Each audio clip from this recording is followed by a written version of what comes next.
Thanks, everyone. I'm back, and we are ready to start this final session of CivicLabTO on a very pertinent topic of climate action, resilience, and mobility. So I think this is just going to hit to the heart of I think what a lot of students are thinking about and the important themes happening today.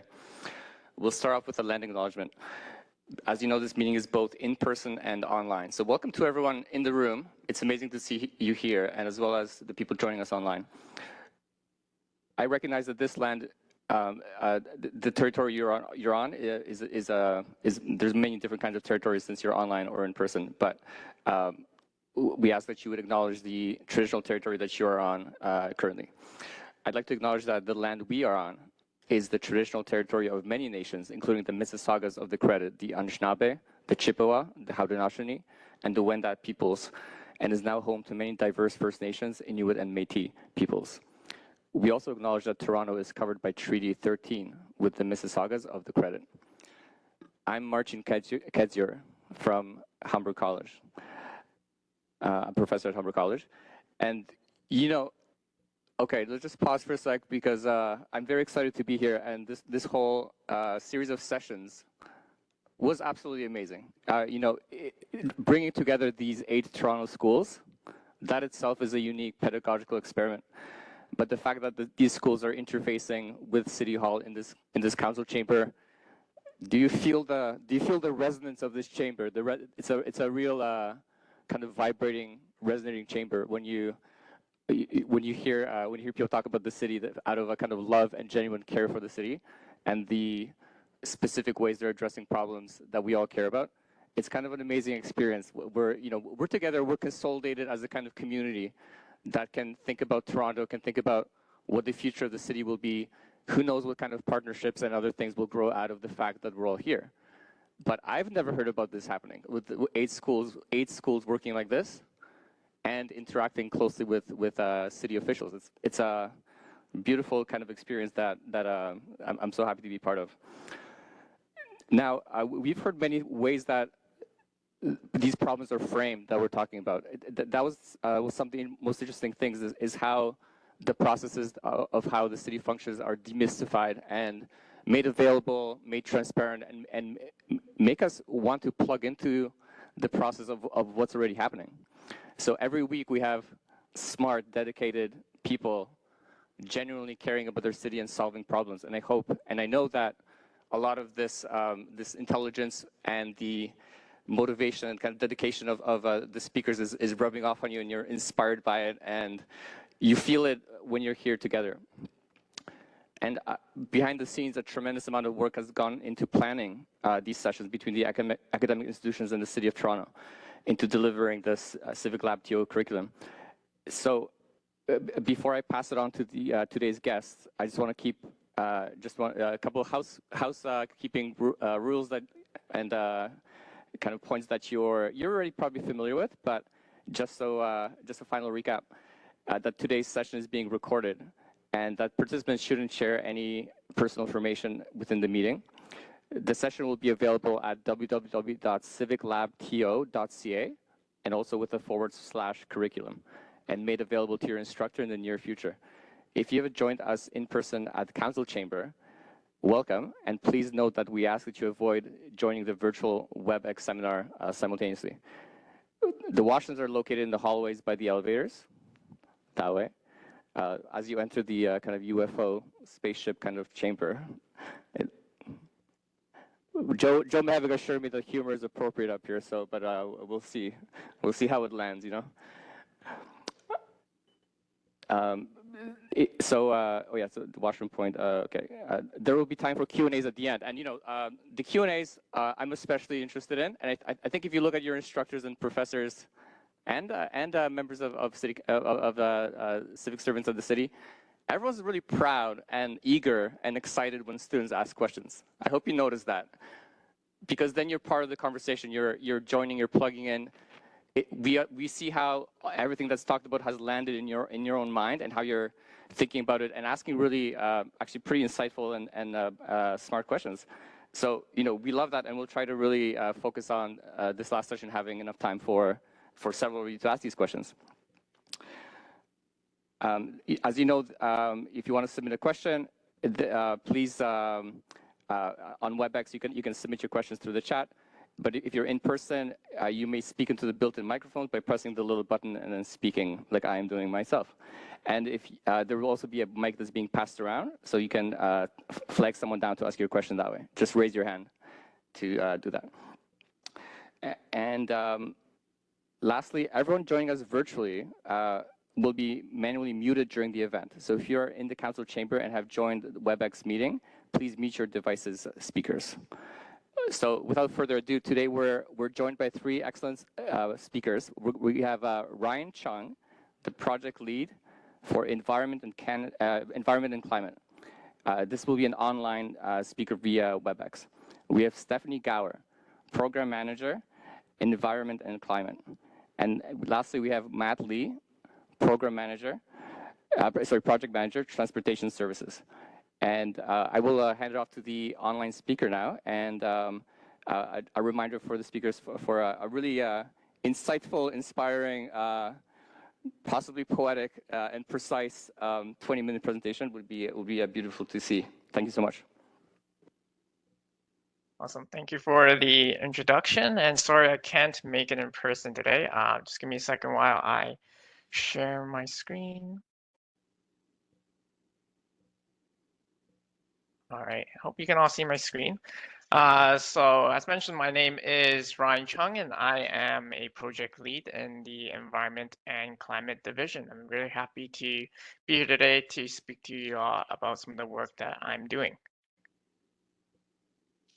So just a little bit about me and my background. So I have a Bachelor's of Science in Environmental Science and Biology from the University of Toronto. And then I did my master's in applied science, also in environmental science and management from TMU, formerly it was Ryerson University. And then when I started my career, a lot of my work was around environmental monitoring and reporting. So I worked briefly at private environmental consulting companies, and then I joined the Ontario government briefly, and a lot of my work was focused on local air quality monitoring and policy. And then I joined the City of Toronto in the Toronto Water Division, where I was an environmental officer responsible for monitoring wastewater from industrial operations and also responding to chemical spills. So you can see that a lot of the work at the beginning of my career was around kind of like the hard sciences, more of the technical things. But during my work as an environmental officer, I did a lot of public education around water pollution, and I really enjoyed the aspect of educating the public. So I moved from Toronto Water to the before it was called the Environment and Energy Division. We actually just renamed our division to Environment and Climate last year. I've been with the Environment and Climate Division now for about 5 years, and over the years, I've worked on environmental outreach, education, and community development.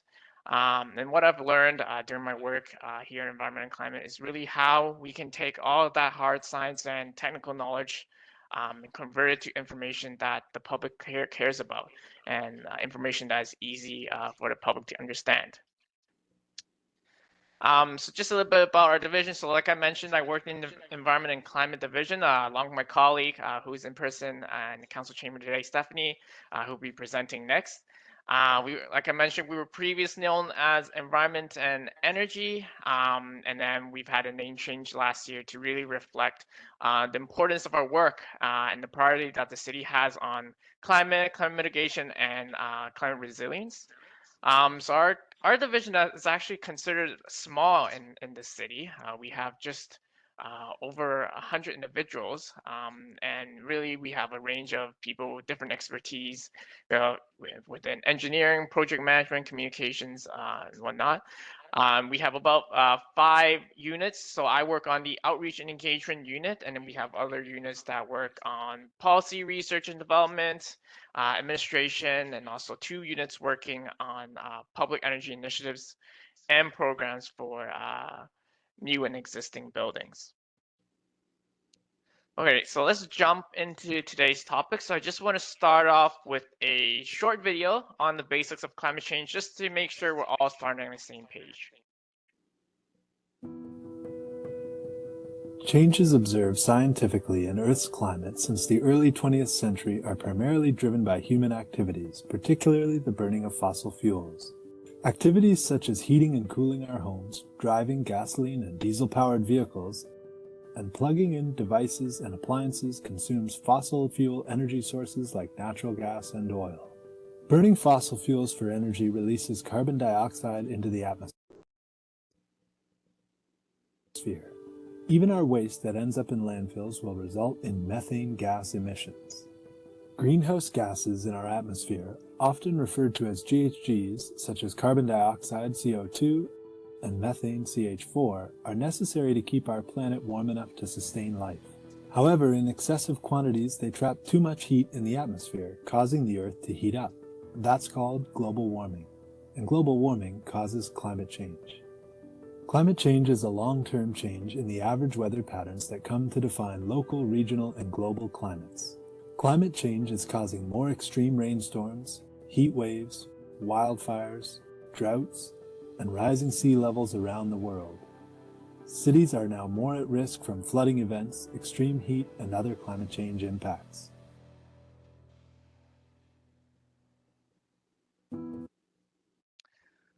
All right, so just a quick video. So from that video, we know that climate change is happening globally, and it's also happening in Toronto.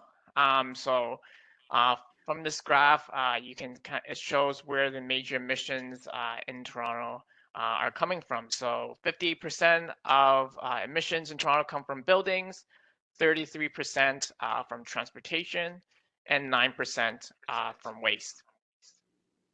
And then when we look at the numbers a little bit deeper, you may be surprised to find that over half of the emissions in terms of buildings are actually primarily from our homes. Many people actually think that those big, nasty industrial buildings are the major contributors, but Toronto has a lot of homes, and most of these homes burn natural gas to heat our indoor spaces and water as well. And for transportation, most of these emissions come from our personal vehicles. And from waste, landfill emissions are the primary emission sources. So you can already see that there are a lot of opportunities for us to reduce our emissions just in our own homes and also from how we travel. So you may or may not have heard, but Toronto has a climate action strategy called CivicLabTO, and this was approved in 2017 with the original target of 80% reduction in GHG emissions by 2050. A lot has happened since 2017. This is just kind of a roadmap of where we've been since 2017 to now. So on October 2nd, 2019, Toronto City Council unanimously voted to declare a climate emergency. And this meant we would accelerate our efforts to mitigate and adapt to climate change. So Toronto City Council asked their division to look into how we can reach net zero by 2050 or sooner. So we held a lot of public and stakeholder consultations, including in the Toronto Office of Recovery and Rebuild consultations during the pandemic. And also, of course, a lot of technical modeling had to be done. And it was found that the path to net zero by 2040 was the best way forward for us. And then in December 2021, the CivicLabTO net zero strategy was approved to reduce community-wide emissions to net zero by 2040. So this is actually 10 years earlier than the original plan, and we're actually going to net zero instead of just 80% reduction. So I talked a lot about net zero, and some of you may be wondering what that is. So I'm just going to share another video, just a quick video explaining what net zero is. The city's goal is to reduce greenhouse gas emissions to net zero by 2040 to mitigate climate change. But what exactly is net zero? Net zero emissions occurs when any GHGs emitted into the atmosphere are cancelled out by an equal number of GHGs removed from the atmosphere. To achieve net zero emissions in Toronto, we need to change how we live, work, and travel. We must transition away from burning fossil fuels to power our homes, buildings, and vehicles and move toward clean energy and renewable energy sources that do not emit carbon dioxide and other GHGs. This transition is sometimes called decarbonization. Once the energy transition is as complete as possible, any remaining GHG emissions can be netted out by actions that remove GHGs from the atmosphere, such as restoring natural lands and soils or through direct air capture and storage technologies.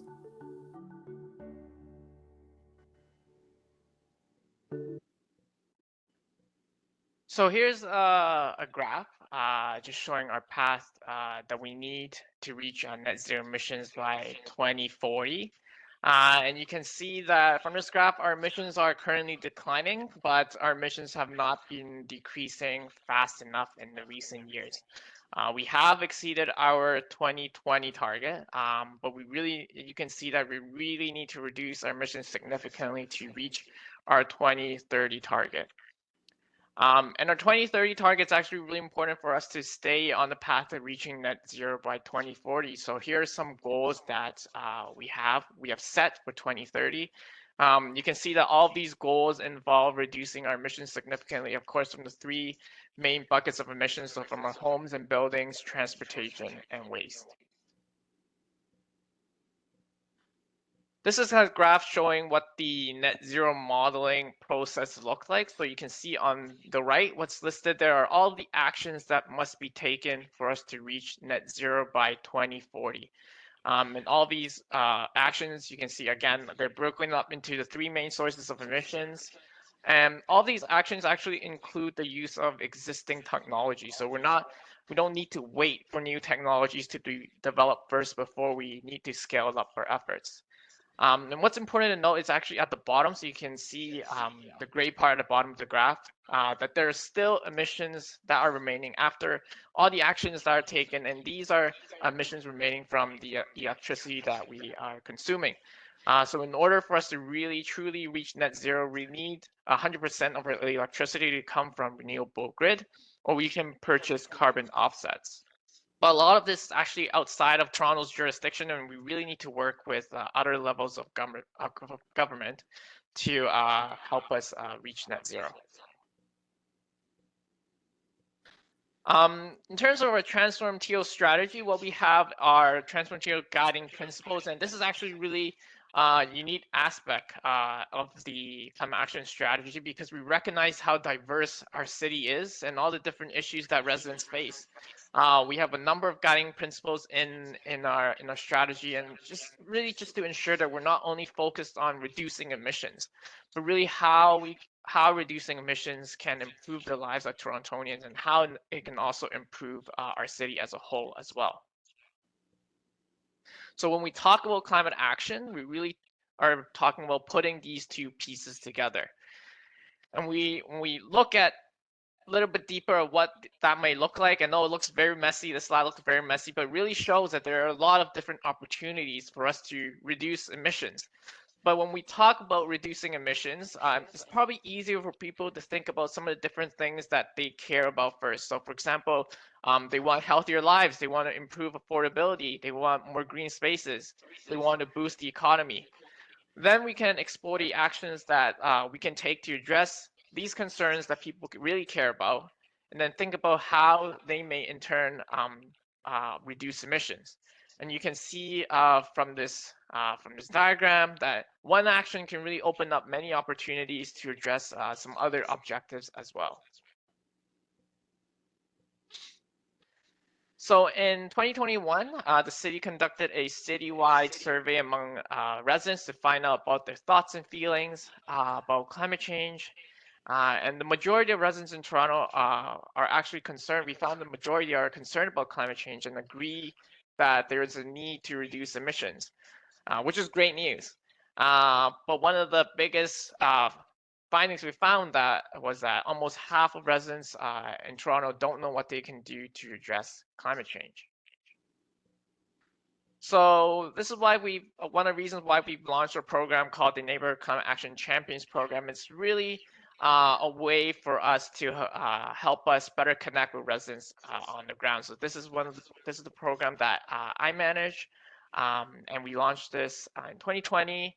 I know, very ambitious during the pandemic, but I think during the pandemic, it was really important for us, like I mentioned, to keep the conversation going because climate change just didn't stop just because there was a pandemic happening. So through this program, we recruit and train residents to become climate action leaders in their community and really to help inspire others around them to take action as well.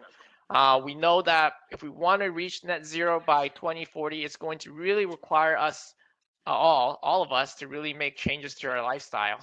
And people don't generally like change, but when you hear about experiences from your family, friends, and neighbors, it might make it easier for you to try something new and make a change. So we do provide priority to equity deserving communities because those communities are likely the ones who will be hit hardest by the effects of climate change. So through our program, we provide training and to all our champions, and we also have monthly check-in sessions. And we do provide each champion with an honorarium of $500. So actually, this is really good timing that I'm doing this presentation because applications actually now open for the next cohort. So if you're interested in applying, visit our website, toronto.ca/climate action champions, and you can learn more and fill out an online application form. So just a little bit about our program timeline, how it works in case you're interested in applying. So like I mentioned, applications are now open. They will close next week on November 22nd. Once you screen all the applications, there will be a quick interview that we do, a quick 30-minute interview. And then after interviews, we'll do our selection. And then when the new year comes along, we'll have our training sessions. And these training sessions, I'll talk a little bit about in a couple of slides. Then after the training sessions, our champions are tasked with taking the knowledge back to the communities and working with their neighbors to develop small climate action projects that they can undertake together. So here's just a map showing where our champions are located. So there are 158 neighborhoods in Toronto, and I think we've gotten fairly good representation across the city throughout the years that our program has been running. But there's still a lot of neighborhoods that have yet to have a climate action champion. So if you do live in one of these neighborhoods, I do highly encourage you to apply. So like I mentioned, we offer training sessions, and these training sessions occur bi-weekly, so about twice a month between January and May. And some of the topics we touch upon include the basis of climate change communication, which is really important. How are you going to talk about climate change with your friends and neighbors? We talk about project design and evaluation because one of the outcomes is to really putting together a project with your neighbors that you can work together. And then of course talking about transform TO, and also we also have 3 technical modules just touching upon some different climate action ideas that people can undertake to tackle reducing emissions in buildings, transportation, and waste. We've developed a toolkit to help champions with resident climate action engagement, and some of you may kind of recognize this type of framework, which is adopted from the user experience design cycle, and it really helps consider a person's journey towards taking climate action or adopting behavioral changes. One of the things we do mention that although we've come up with this framework, communication is a fluid process, so it may not always flow in these linear steps. So for example, you may have to talk about climate change first before you get people excited and able to join your group. Or sometimes you might have to actually have a project in place first so people can see in person what they can do to be involved. So I'm just going to end off my presentation with one last video where we actually had Global News feature one of our climate action champions and their project. So just give me one moment as I switch my screen.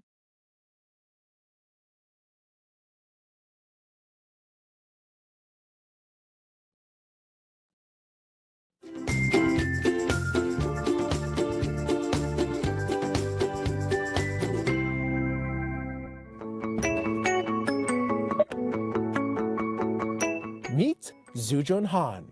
In 2020, she was appointed by the City of Toronto as the Climate Action Champion in her community of Agincourt. That's when Agincourt Loves Cycling was born. Hello, my name is Elizabeth. Hi, I'm Mark Longma Takafman. Hi, my name is Victoria. Hi, my name is Casey. Hello, I'm Kai. I'm Garnet Bellick. My name is Amy. I am Erhard Kraus. I'm Zejun Han. We are Agincourt Loves Cycling. Can you talk to me about how this all started? At that time, I was thinking, what kind of a project, I want to, do, to reduce, greenhouse emission and also bring some co-benefits, to the, community residents. In just over a year, she has hosted 5 virtual workshops, 10 community rides, and even set up bike safety checks. She's brought together more than 300 residents, inspiring them to get moving while also reducing greenhouse gas emissions. We can see all the nature when we bike, and then we can enjoy the fresh air. Oh, it's horrible when you're using a car. It damages the environment, and and if you use cycling, it benefits your body and the world. I like the most is that everybody's safe together. What sort of impact has this initiative had on the community? Help the residents build their confidence, So some residents before, they didn't, want to, ride on the street, but now, we can see them, ride often, right? And also, the co-benefit will be, it will improve personal, physical and mental health.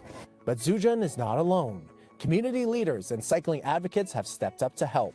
This is Garnet, and he has helped cyclists get their bikes in tip-top shape. What we wanted to do was host a, let's call it a safety check or light tune-up day for the residents of Agincourt and area. And believe it or not, we had people from all over Toronto, all over the GTA. And the core thing was a safety check, right? So we wanted to make sure that ultimately people were riding bikes that were safe, right? So of course, checking to make sure that their tires weren't worn out, making sure their brakes worked okay. Meanwhile, Erhard has used his expertise to create and guide the community along safe bike routes. There really were no safe places where to go out with a kid for cycling. So I decided to see whether I could create one on my own. That's the Green Loop. It actually managed to come about, and with the help of a lot of people. The city actually accepted it as an official loop, as a route. It's about 12 kilometers, goes around Agincourt. It has signs. It's very pleasant. It has all kinds of parks along the way. And whether it's in their community or beyond, Agincourt Loves Cycling is hopeful for the city's greener future.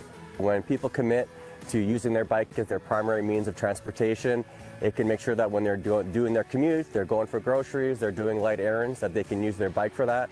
And obviously, again, from a fitness perspective, from enjoying their city, and from taking cars off the road, it really makes a big difference in terms of the long-term outlook for our planet. Agincourt Loves Cycling started in 2021. What are your hopes for it moving forward into the future? I want to, see more people join us, even though there are 300 people, join our project. But, in this, world, there are, lots of people. It's multicultural, and we can cycle together to help, the city reduce the emission.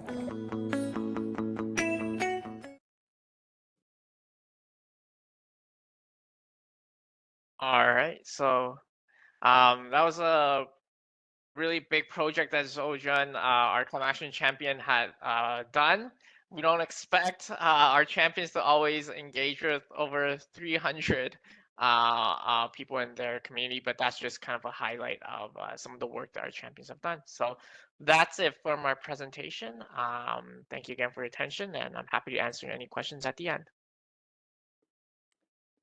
Thank you so much. Thank you, Ryan, for that amazing opportunity for students to plug in directly to this Climate Action Champion initiative. The next speaker is Stephanie Gower, Program Manager, Climate, Environment and Climate.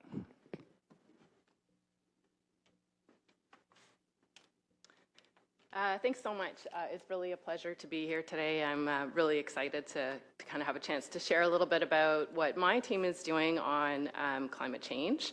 But I'll start with a little bit about me as well. So my background is an undergraduate degree in chemistry and graduate school in applied health studies. I did a lot of focus on environmental health risk assessment and in particular air quality. I started working at the city a number of years ago. In 2007, I joined a team called the Environmental Protection Office, which was then a team at Toronto Public Health. And I spent many years there doing policy, research, and also some advocacy work around environmental issues from a public health perspective in the city. Climate change was always one of kind of my passion files. I've done a lot of work on air quality, a lot of work on built environment.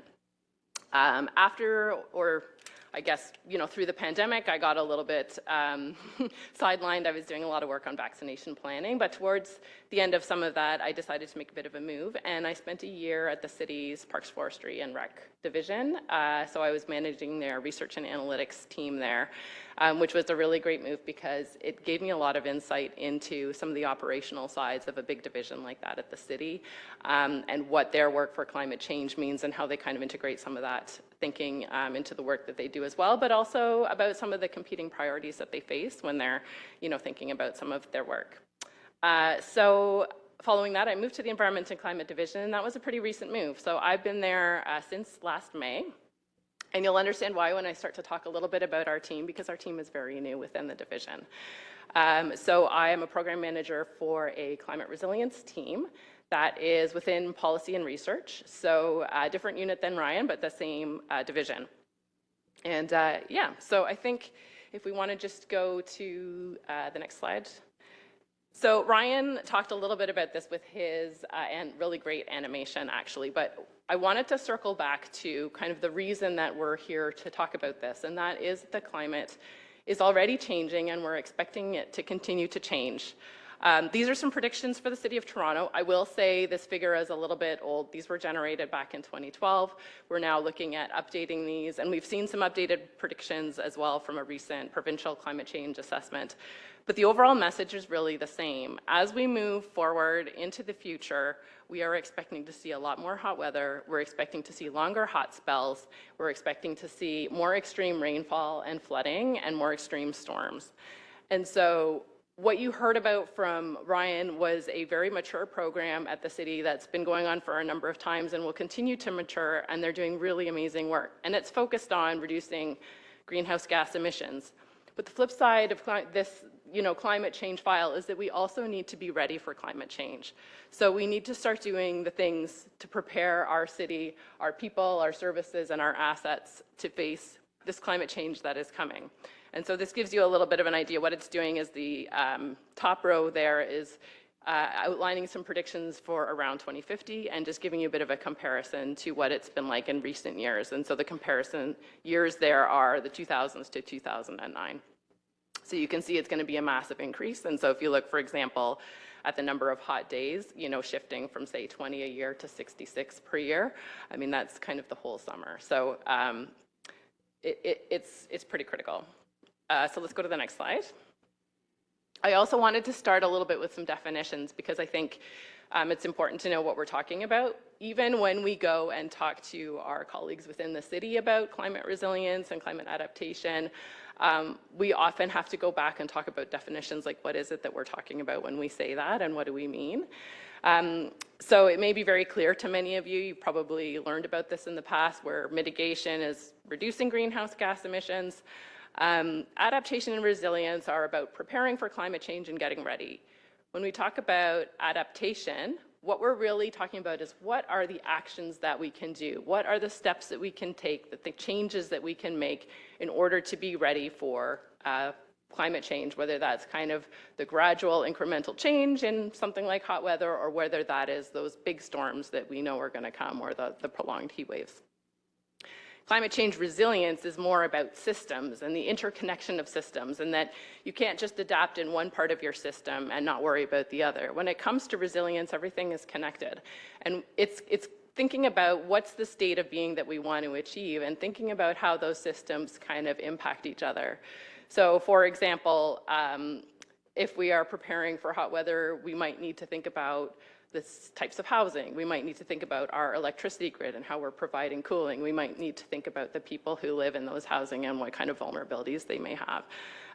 Our green spaces and how our cities are designed. So there's a lot of different pieces that come together to help us be a resilient city and a resilient community. And then, and I'll just let you know, so these two definitions are from the IPCC, the International Panel on Climate Change. They do come across as a bit technical, but I think it's important for us to kind of start from the same reference point. And then the other thing I wanted to talk about is equity. So we know that the impacts of climate change are not going to be borne fairly across our population in the community. There are people who are going to be affected more, and it's probably people who we would already could be, consider maybe vulnerable for a number of different reasons. And so as we're thinking about resilience and adaptation, we need to keep that in mind. And at the front of our planning, actually. Okay, so next slide. Just a couple of key strategic directions that us on our team as a new team are keeping in mind, but just to kind of let you know where this fits in with the city and what the city is doing. The city has 4 strategic priorities overall, and one of them is to tackle climate change and build resilience. So this is really key for the City of Toronto to be doing this, and not just in our division, but across all divisions to be mainstreaming this kind of thinking and building it into the work that they do. And as you'll hear a little bit, that is happening. Across divisions and across the city at various levels of maturity. Another piece that we really need to pay attention to is a reconciliation action plan. There is a very specific action built into the city's plan that talks about prioritizing Indigenous worldviews and relational views of land protection and Indigenous community leadership to enhance climate resiliency. So this is a piece that we are thinking about a lot and wanting to get right. As we kind of start out our journey down this climate resilience path at the Environment and Climate Division. And then lastly, this is the strategy that Ryan talked about, TransformTO, and one of the foundational principles of the TransformTO strategy is around creating resilient communities and infrastructure. Okay, next slide. So our team at the city, the climate resilience team, is 1 year old. So we have a little 1-year birthday cake here. We're a team of 3 people. So the first people hired into that team were hired last November. And so I was the last person to join in May. So we're really, we're brand new to kind of figuring out this work from the E&C perspective. So I think, I'm going to tell you a little bit about the history of this file. We know that we're not the first people to be talking about climate resilience at the City of Toronto. So as a new team in this division, which has been, kind of very mitigation focused for a number of years, we really had to kind of start, and my colleagues who were here before me really did start with kind of figuring out what's happened before. You have to go back and see what the good work that was done in terms of past policies and past directives, staff reports, meetings with city staff, meetings with other large municipalities, trying to figure out what other people are doing, and also just looking to the literature to figure out how we should tackle this. And I think also trying to understand, why is this team being formed now? Why is this happening here? And how does this fit with all of those pieces from the past? Next slide.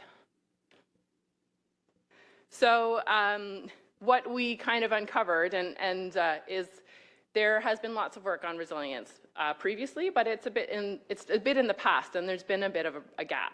So back in 2014, 2015, 2016, there was a citywide working group on resilience. So many divisions were engaged on this work and talking about it.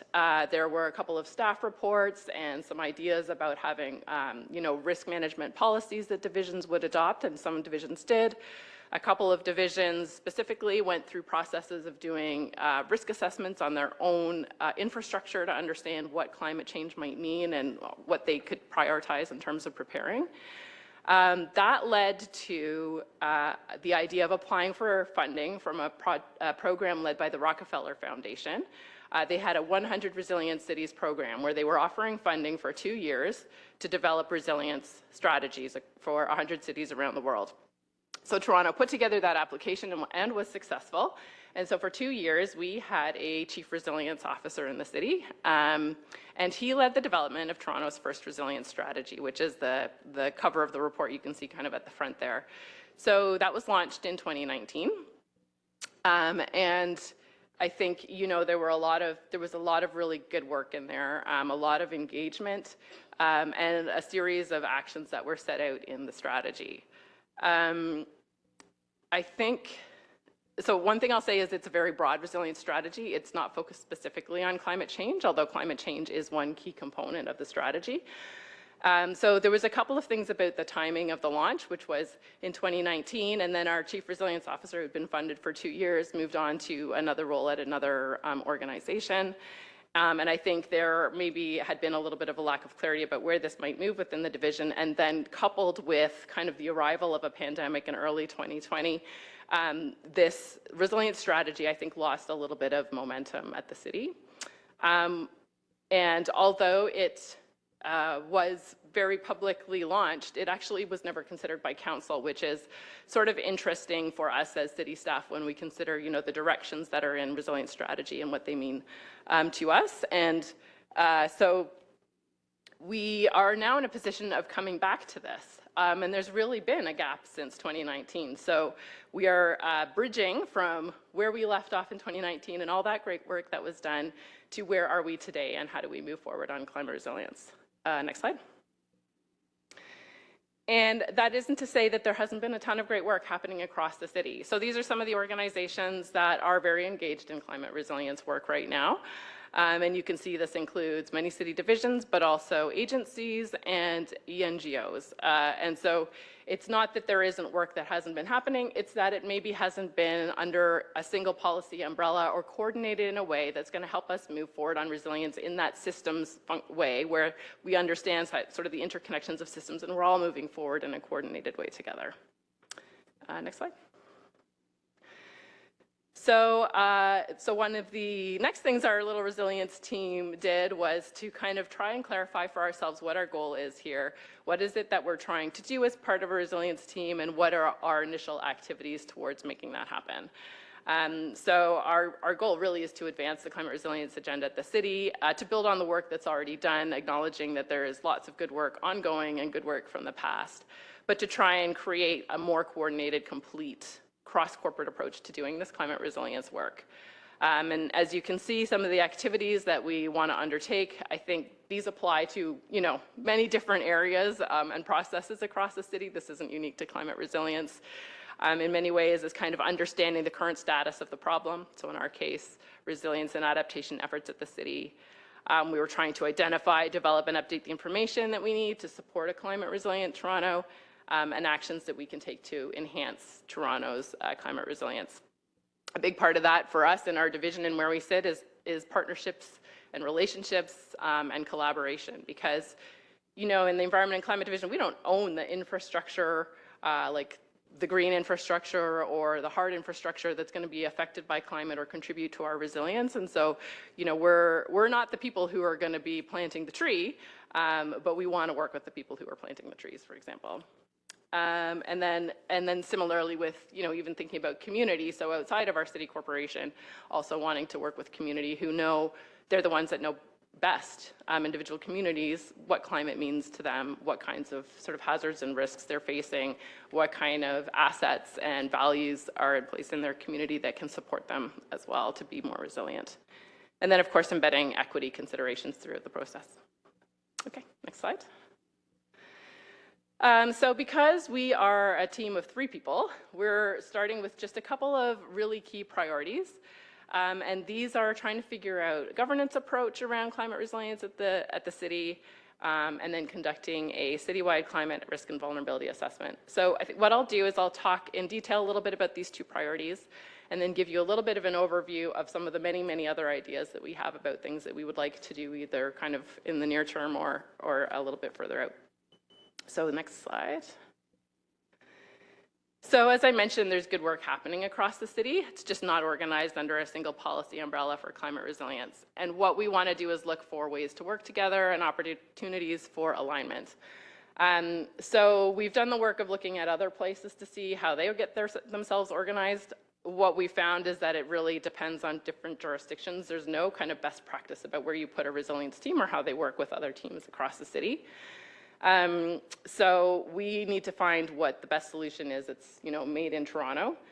What we've been doing over the past few months is actually talking to individual divisions. So we've set up interviews with climate champions or key people in each division to really understand what it is they're doing on resilience, where do they see the gaps, what would they like to see more of, where do they see their leaderships and strengths, and trying to collate all of that information. And actually on Monday, we're going to have the first of a couple of workshops where we start to bring all those people together and reflect back on some of the themes that we've heard from them and ask them to, really dig into this and discuss this and then give us some advice as we go through actually another workshop later on about how do we want to work together?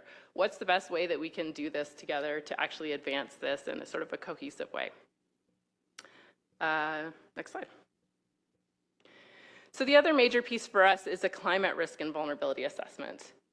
So this would be at the city scale. And the idea here is to understand for the City of Toronto, what are our greatest risks to our people, our services, and our assets? Which are the most vulnerable and why? And to do this in order to help prioritize our action planning. So this hasn't actually been done for the City of Toronto before. There have been sort of individual risk assessments done. A couple of divisions have done them. There's been heat vulnerability mapping done in the past, but this will be the first time that we've actually put everything into kind of one overarching sense of here are the risks we're facing, here's where we really need to put our efforts, and to help divisions actually make those sorts of decisions as well for themselves. So how we'll do that is by looking at climate protection data. We're going to be looking to see, what's the exposure to climate hazards, where the vulnerabilities are, and understanding the risk, but then also moving into understanding what are the actions that we can take, and starting to do some prioritization of those actions so we know where to go first. Yep, next slide. So I did mention we have some other things on the go. So those are our two driving pieces because we really feel like pulling that information together will give us a really solid basis for developing a bit of a plan of how we move forward as a corporation because we'll understand who's doing what, how we want to work together, and we'll also understand where our biggest risks are. But there's lots of other information we really think would be useful. We have two research projects that we're just trying to pull together the agreements for, but we anticipate that these will move forward. One is looking at neighborhood level vulnerability at the city, so not just understanding the city scale, what are our biggest risks, but how are those risks distributed across neighborhoods, where are neighborhoods most at risk from heat or flooding, and another one around measuring and monitoring and reporting, because we want to be able to tell if we're doing a good job. We want to know if we're making progress as we start to go through our climate resilience. If we develop a plan, implement actions, like how are we doing on that? Next slide. We have lots of other ideas. These are a couple of the other priorities we've identified, and as we, work through our initial priorities and have staff capacity. Prioritizing Indigenous worldviews, actually I should say, that one is something that is definitely on the books and we're figuring that one out. We see a need to do a lot of knowledge building on resilience and adaptation. It's really variable across the city what people kind of know and the way that they're implementing that information. We want to do better coordination and collaboration and also communication. So I think to date, most of the work of communicating out about our division has really focused on greenhouse gas mitigation because that's where, the division has been a real powerhouse. And I think we also want to start talking about resilience a little bit more with our communities. So I think next slide is I think my last. So just, for a team kind of early on, here's what we're kind of thinking. We have a commitment to report back to the Infrastructure and Environment Committee early next year. We're looking at this as kind of like a bit of a refreshed approach to climate resilience in the city. It's going to try to bring us into the present, bridging the past to the present on where we are, and give us a bit of a sense of direction on where we're going forward. Into the future, I imagine we'll be looking at developing, plans on climate resilience for the city or actions. I think all of that is still to come as we're kind of in the early stages of developing all that, but it's certainly really, really exciting. I think, in general, our team's goal and the goals of many of the people that we've worked with in the other divisions so far on this is a more climate resilient city for everyone. And we're really excited to kind of get into and keep going on that work as we move forward. So that's it for me. Thank you.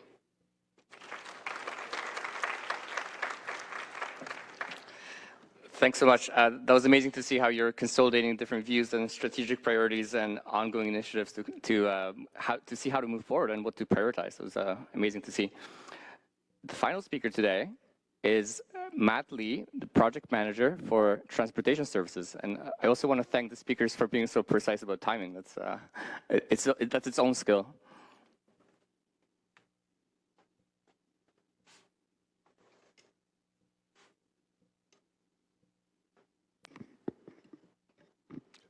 Hello. Thank you, Marcin. And yes, my name is Matt Lee. I'm a project manager in the data and analytics team here at the, I'm just going to adjust my screen here a bit, in transportation services. Today, I really wanted to share some of the interesting work that we're doing in our team. And also, as leaders of tomorrow, I wanted to share some of the things that I've learned throughout my career, which I hope will be useful to you in your, as you become leaders of tomorrow. So next slide. So before we get into the nitty-gritty on what our team does, I wanted to share a little bit about me. My career really started, really in high school, and really having a strong interest in human geography and urban planning. I was a huge fan of SimCity, and that really was, as well as my interest in geography classes, really sparked my interest in this field. And it's through that I studied doing my bachelor's and my master's at the University of Waterloo.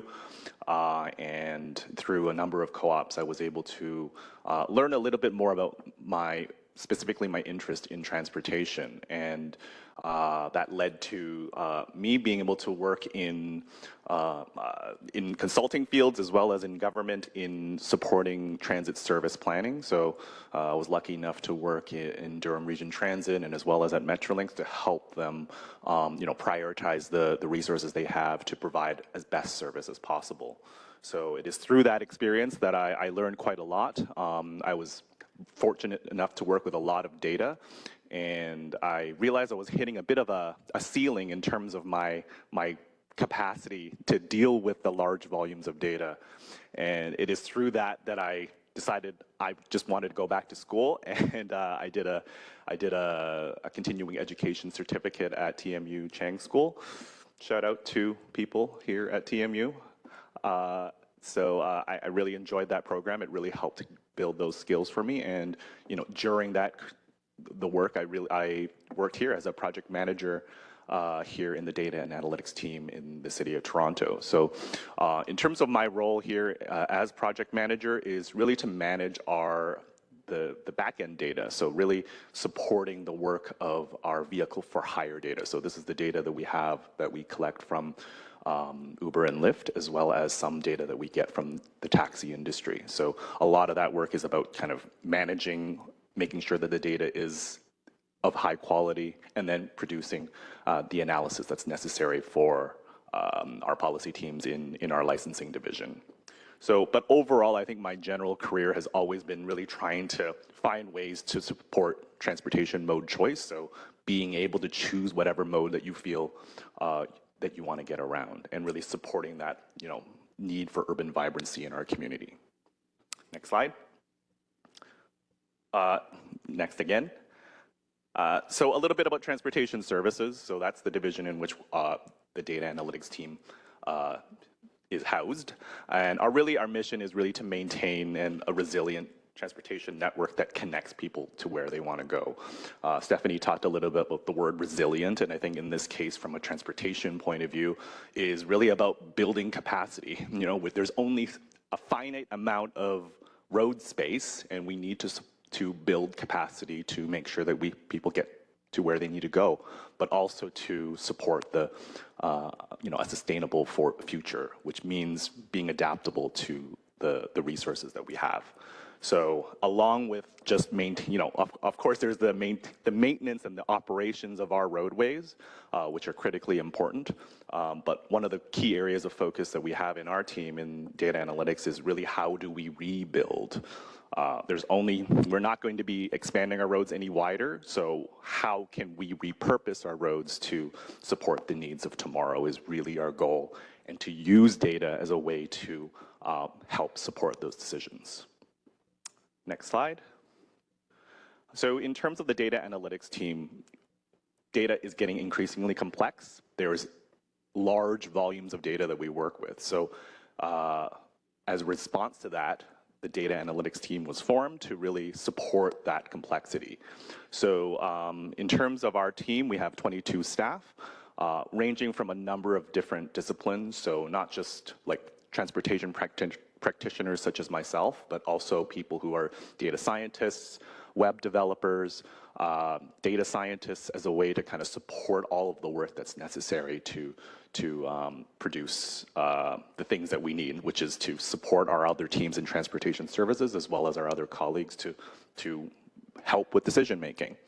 Yeah, really multidisciplinary group that we work with.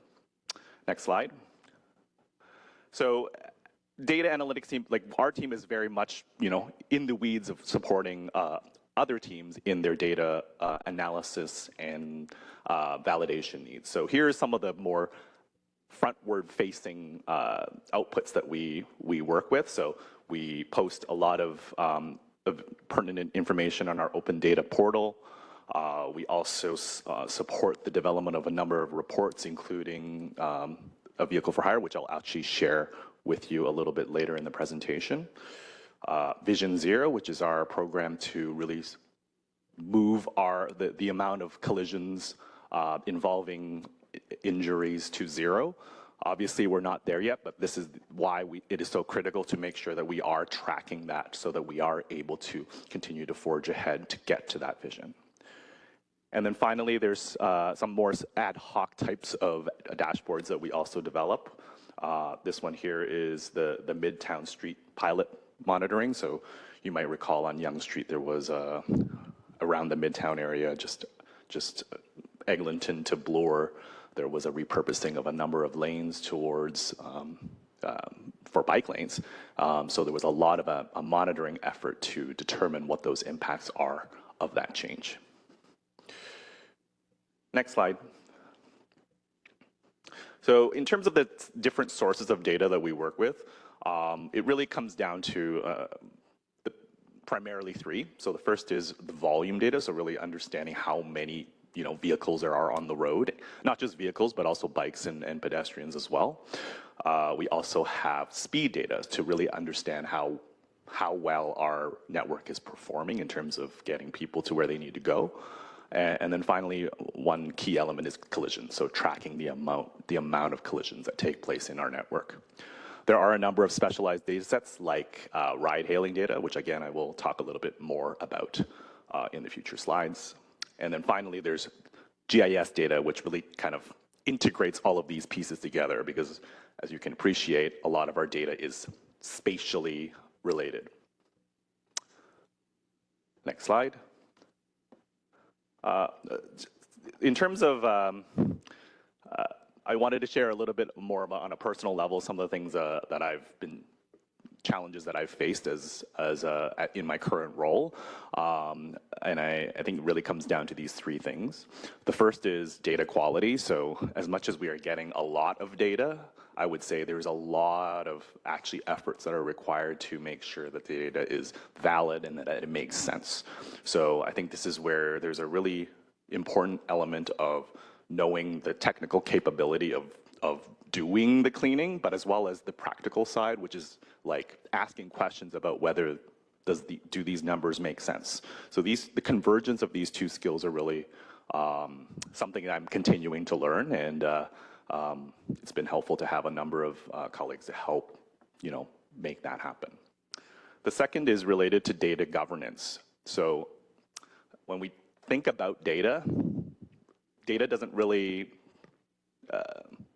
data comes from a number of different sources, and we're not always the team that produces the data.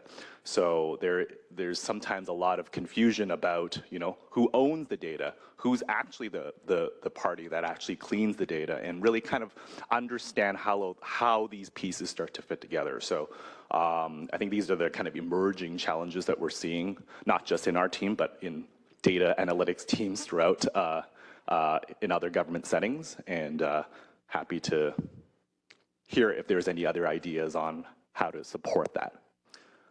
And the final one is really about speaking the same language. So I'm a transportation practitioner, so I have a certain way of speaking just by sheer of how I was educated, but I have the pleasure of working with a lot of IT professionals, and we don't use the same terms, we don't have the same incentives about how we want to progress our career. So I think there's a lot of importance about really understanding how other practitioners work and how they feel as a part of that working together. So that's a little bit about the team, but I'm going to focus specifically on one data set that I have been working particularly very closely, which is the vehicle for hire data set. So what is vehicle for hire? So vehicle for hire is the term that we use here at the city to reflect these three elements. So we have the private transportation companies, PTCs, which are essentially Uber and Lyft. We have taxis, and we have limousines. And these three have different licensing rules, but they generally operate, as you would expect on the road. Next slide. A little bit of a timeline of vehicles for hire in Toronto. You might have recalled this just through the news as well. So, Uber was launched in 2014 before there was even any regulations, but it is in 2016 that was when the regulations came in, and through those regulations there was a specific requirements for data submission so that we can understand how the kind of impact that they're having on the network. And in December 2017, Lyft was launched. And since then, we supported the development of two reports about the impact of vehicles for hire. And it is also through those reports that we actually started to further really understand what we have and what we don't have in terms of the data. So there's been a kind of progressive increasing the amount of data that we ask for from vehicles for hire. And just about a month ago, working with our colleagues in our licensing division as well as with environment and climate, council approved the mandate of moving to net zero for all vehicles for hire by 2031. Which I think is quite exciting. It's also very challenging because there's a lot of work that needs to be done to get there, but we're hoping through the data that we have, we'll be able to really support the work that would be necessary, including charging and of course the purchasing of these vehicles during this period to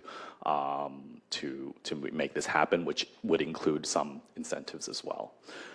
One critical item that did also happen at council was there was a cap that was identified for so that there were no additional licenses to be issued beyond this number that took place on October 11th for all vehicles for hire. Next slide. We're here to talk a little bit about climate and climate resilience, and here's just some stats. I think Ryan shared through his presentation that 33% of emissions in Toronto are from transportation sources. Well, among that 33%, about 3.6 to 5.8% of that comes from the vehicles for hire sector. So that gives you just a little bit of flavor about its impact. Next slide. Some details about what kind of data that we collect from vehicles for hire. We currently already receive them from PTC, so Ubers and Lyft, but we only get a bit of a limited selection from taxis and limousines, and those are the things that we're continuing to work with those sectors to obtain. But we get really three types. So we got really detailed data on the trips, so the component of the trip where a customer is actually in the vehicle. We also get data on collisions, so whenever there's a collision that occurs.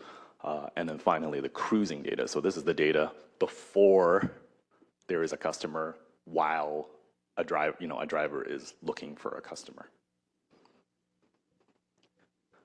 Okay, and just as the data analytics team, it wouldn't be fair if I didn't share with you some of that data. So here are some PTC trends. So as you can see here, this is the average daily PTC trips by month. As you can see, actually, even before the graph begins, there was really like a steady increase, about 5%, from 2017 to here in 2019, and then there was a bit of a plateauing effect happening, and leading up to obviously the pandemic, which then took a big plunge, as you can see, with the 31,000, and there's been kind of progressively increase back to, I wouldn't say we've gotten back to pandemic levels yet, but we are getting close, as you can see. Next slide. Here's a bit of a profile on an hourly basis. So if you can see the x-axis there is really time by day of the week. So Monday, as you can see, and then the numbers you can see is the hour of the day. And you can see the top graph is about the demand, so how many trips are actually are happening, and then the bottom is how many vehicles are out in the network. As you can see, there's a clear relationship between there, as we can expect. But you can see there's a bit of these peaks that happen during the commuting hours. Friday, as you can expect, is much higher than the other weekdays, and then Saturday is still quite high, and then Sunday is slightly flat. Here's some specific travel markets, as you can expect, like vehicles for hire. The Friday night, Saturday night market is the highest here in terms of kind of isolating the times of the day where it is most used. And as you can see, from comparing January 2020 to January 2023, so January 2020, obviously from before the pandemic, we're still not there in most of these specific markets. So ranging from, as you can see, still 20 to 30% below pre-pandemic levels. Here's a bit of a spatial understanding of specifically the impact of vehicles on the road, like relative to all traffic. And as you can expect, there is certainly a lot more PTC vehicles in the downtown core, making up as high as 15%.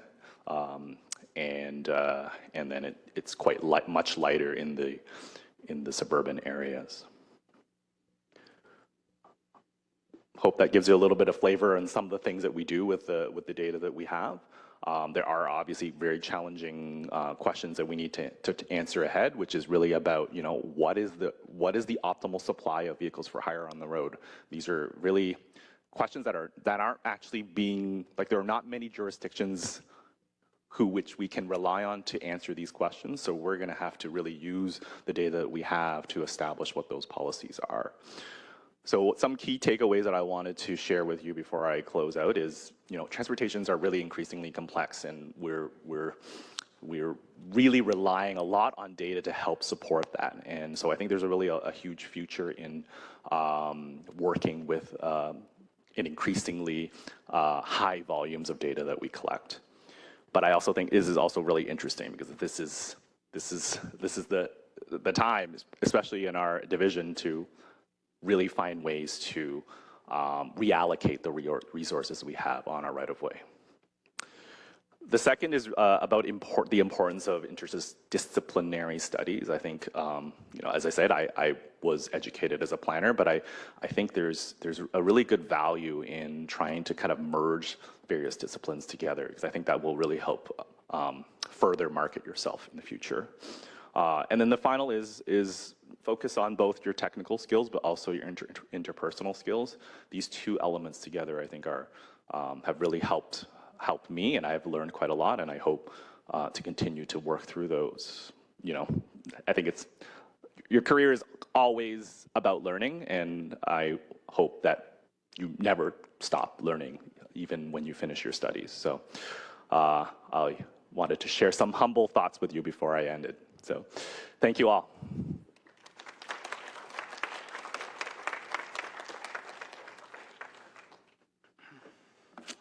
Thank you so much, Matt. I really loved hearing how into SimCity you were, and with your experience with the city and Metrolinx and transit and planning and data analytics. I'm sure you'd be the most epic SimCity player if you went back now. Probably one of the best players in the world. So. Very nice to see the kind of spirit of playfulness and seriousness come together. So we do have a lot of time for questions. So this is the exciting part. We have 12 minutes for student questions. So I think we can fit in 3 or so questions. I'm so curious about what people are thinking and how some of the topics are landing with you around climate transportation. What do you think? And if you still have a bit of time, why don't you think about your questions? Oh, we do have one? Okay.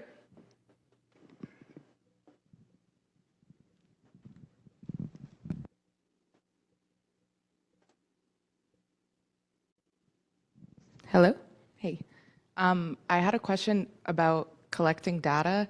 Would you be able to use drivers, like citizens, like in like a voluntary-based program to put like dash cam footage and use them to collect data, and then you can review it, and it kind of gets a better picture of everyday driving and see where people go? And is that allowed? You know? Thanks for that question. I would say for regular drivers, typically we would use more kind of indirect sources of collecting data. So, for example, if we wanted to understand how many vehicles are on the road, we have Bluetooth sensors. So if you recall, in your vehicle, you have Bluetooth devices, and there is actually sensors in some locations that actually track the speed of the vehicle. So I think that's a much more of a balanced approach, so that it's not so much of a voluntary effort of data collection. But on the vehicles for hire side, absolutely, like it will require some sort of device to be able to track the movement and tracking the especially the kind of, not just driving, but the instances of what's happening while you're driving. So just as in the presentation, I talked about, the cruising time versus when there's a customer time is quite different, because we want to know the difference, right? Because we want to know how effective these vehicles are at carrying customers, which is really what we want, right? So yeah, it's always a delicate balance in the work that we do to balance the need for data, but not, still respecting the privacy of individuals. We see a question. Oh, yeah, over there. Yeah. I'm going to steal this quickly. Sorry. I have a question for Stephanie. You mentioned that the resilience officer in 2017 to 2019 was funded by the Rockefellers, and I thought it was interesting that that was an external influence that led to resilience research, a very good outcome. But then there was a little bit of a gap between when your unit was formed. Can you talk a little bit about the driving forces behind what sort of, what helped the council overcome that gap, or what led to the creation of your unit past that funding from the outside? Thank you. Yeah, sure. And I've been instructed to kind of look this way, so sorry. Yeah, I think there was always a desire to have the work continued. I think the structure of having that external funding was really amazing, because it allowed it to have us to do a lot of work on the resilience strategy that would not otherwise have happened. But the tricky part is kind of having something that's externally funded, then have momentum and resources devoted to it going forwards. And I think that perhaps the combination of losing sort of a key figure and driver for that resilience strategy, coupled with the timing of the pandemic, made it really difficult to keep that momentum moving forward. So I do think that there had always been an intention to kind of keep this going, and that climate was always viewed as being one of the key parts of the resilience strategy and one of the drivers for applying for the funding in the first place. And so for it to land ultimately in the Environment and Climate Division makes a lot of sense. So just, if you, like the city processes before that were that the person who had been working on it was in the city manager's office. So there's just administrative pieces around kind of, I think, deciding where something like that belongs going forward. And even our conversations now about governance and how do we work best together. My sense is that we will stay in the Environment and Climate Division as we continue to do this work. But other cities have climate resilience offices with their emergency management teams or their city planning teams. So, you know, it doesn't have to be us. So in all honesty, I think I don't know all the ins and outs. I'll be completely honest about why our team and why this timing specifically. I do imagine that a part of it has to do with the pandemic easing off and some hiring restrictions easing off and being able to start building up that team and kind of some new capacity in the division to look at that.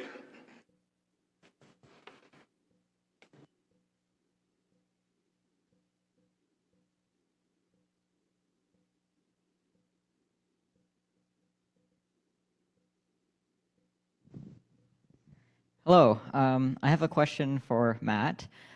So I'm curious, I know you mentioned, tracking analytics and data for cars and vehicles and things like that, but I'm curious how about the city goes tracking things like pedestrians and bicycles that don't have any sort of, like Bluetooth or GPS devices that would allow like the city to track? How do you go about figuring out like how many pedestrians are on the street or how many bikes are on the roads?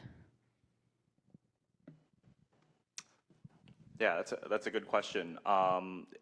These are the things that, I guess before I answer your question, I think these are the critical questions that I think we need to answer more, which is, there's been a legacy of really just tracking volume in the sense of cars, right? Because that's, even as a transportation practitioner, that's what we did when I started our career. So I think these are the questions that we need to ask more of. And I think from a data analytics side, it's not just about trying to use the data that we have, but how can we create the data that we need to be able to, forge that story together. So in terms of specifically your question, there actually is a lot of sources out there that are trying to answer this question. So for example, we have specific cameras at select intersections that actually track all movements. So not just cars. Obviously cars is the easiest one because there are these big things to detect. But we also do collect cycling and pedestrian volumes. The tricky part is that those are, because we're using cameras as a way to detect these, and obviously pedestrians are this small speck in that camera. Same with cyclists, like depending on the angle of how that cyclist was riding, it's sometimes difficult to detect it well. So I think there's still a lot of progress that we need to make, working with vendors who supply this solution. But I think there's been a lot of improvements through time. So we can only expect data to improve further as we perfect the algorithms that detect these movements. We have one question online, but I'll let you go first, maybe because you're. Yeah. So hello, I have a question to the Matt. So you as a person who, firstly I want to say your presentation was awesome. Thank you for it. And my question, so you as a person who works with the data, it would be really interesting to hear from you about the data analysis. So my question is, in terms of new trends and technologies, do you currently use or do you have any plans on using AI to analyze the transportation data, both for rail, automotive, and air transportation? I would say in the future, yes. I would say at this point we're I think there's still a lot of work we need to do with kind of getting to just basics, right? Getting our data right, getting the data so that it's in a form that we're comfortable using. There's still a lot of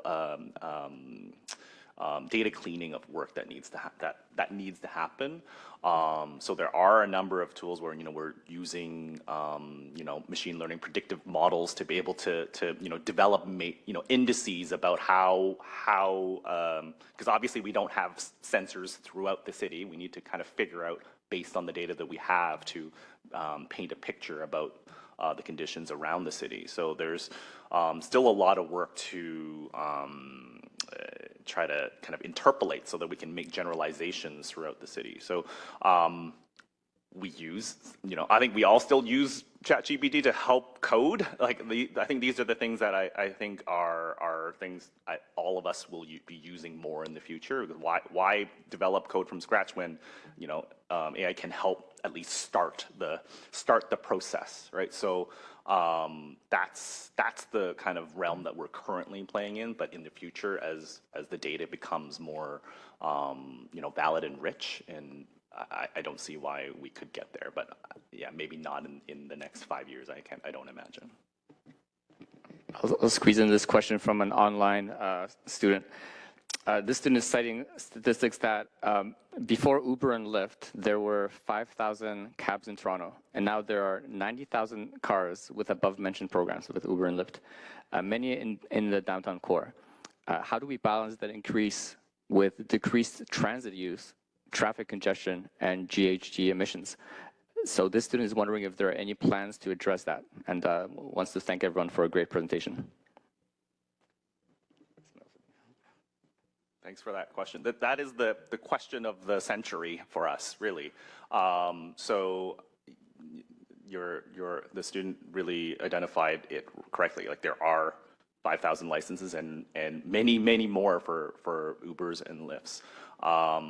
One thing I would stress that's the difference between that is that we can't really compare those numbers side by side.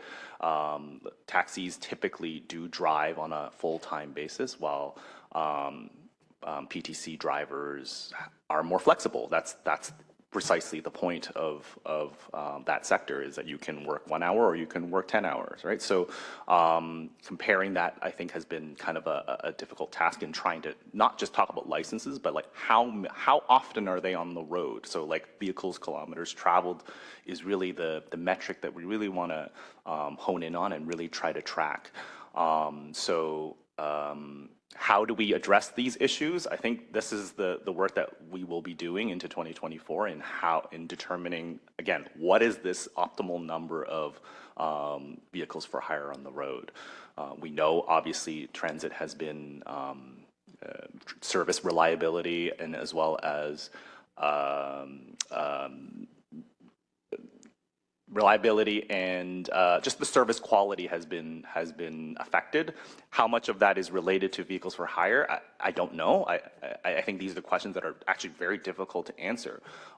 So I would say in those regard, what can we use with the data that we have to actually just not just talk about vehicles for hire, but how can we make transit better? I think that's really the question that we want to be answering is, what's causing transit to have a deteriorating service quality, and how can we make it better? So what are the ways in which we can provide better transit priority lanes? These are the things that will actually make it more competitive, and then we don't have to talk about how we can limit the amount of licenses, because people will choose those modes over vehicles for hire.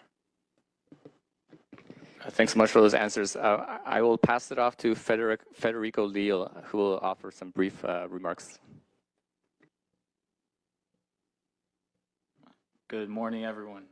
To begin with, I'd like to thank and acknowledge Jeff Moore and Mark Downard on the behalf of Humber College and the rest of the institutions. They coordinated and facilitated a series of valuable presentations which have genuinely become the highlight in our week. From Martin's words, being primarily architecture students has made us want to plug into the process of what's already happening in the city and how we can become a part of it. To begin with Ryan's presentation, thank you. He joined us virtually today, but is physically making changes in our communities through macro and micro programs like Transform TO and the Neighborhood Climate Action Champions program, which recruits and empowers residents to become neighborhood climate leaders. The interconnection between our communities and the city is deemed crucial in the attempt to reach our net zero goals. Again, working on a different unit, but under the same division, we want to thank Stephanie Gower, who has an extensive background in policy research and a passion for air quality, speaking on understanding the difference between climate change adaptation and resilience, picking up the lead with her team of what I see as the evolution of the CivicLabTO initiative. One of the vital organs of the phase we are in is organizing a policy umbrella to create opportunities for alignment across the board. This will ultimately aim to tackle climate change through an emphasis in resilient preparation. And finally, Matt and I share the inkling in geography in the Sim City, leading him to become a project manager in the city of Toronto, leading him into the analysis of the transportation and mode choice while aiming for urban vibrancy. Identifying that we need to build capacity in order to prepare for the future is a vital component while attempting to rebuild what is already in place. Understanding and compiling the various types of data is one of the biggest challenges in order to create pertinent reports, which lead to the most major decisions. To close things out, let's carry the momentum of today's discussion forward through our future projects. Again, a big thank you to Jeff and Mark for creating this engaging platform. And today, leaving inspired by Ryan, Stephanie, and Matt. Let's embrace the interconnection between the theory and practice, contributing to the resiliency and vibrancy of our city. Thank you.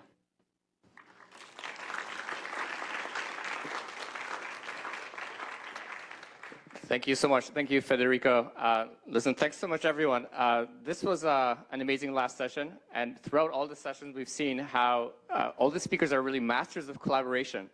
They're consolidating different views that are happening. They're bridging and trying to address problems, trying to prioritize how to even address them, and trying to show us how they're framed in the first place and what steps are being taken. You know, I consider this a giant success. You know, if the students keep thinking about all these issues beyond the class, you know, the class will be over in a couple of weeks, the semester will be over, but I actually think a lot of these issues and themes and projects that you're working on and thinking about, you'll continue to do so. And you know, that is a real, that is real evidence that it was a successful course, that you were thinking about it and working on it beyond the course. We're certainly beyond the classroom. We're certainly beyond each institution. And that spirit, I think, makes an amazing success. And last thank you to Joe Mihevik as well, who, you know, is such an amazing, well, such a nice guy, but also such a pleasure to work with, and has done an amazing job to kind of spearhead and set this whole thing in motion, as well as underlining Jeff Moore and Mark Dower's work that was truly extraordinary and in this kind of collaborative spirit. So we're right on time. So this is, I believe maybe if some speakers are sticking around for a brief second or a couple minutes, just if there's any last minute questions or thoughts. And otherwise, thank you so much for joining us. Enjoy the rest of the semester and keep the kind of excited spirit of these sessions. And I'm excited to see what happens in the next iterations. Okay, thank you.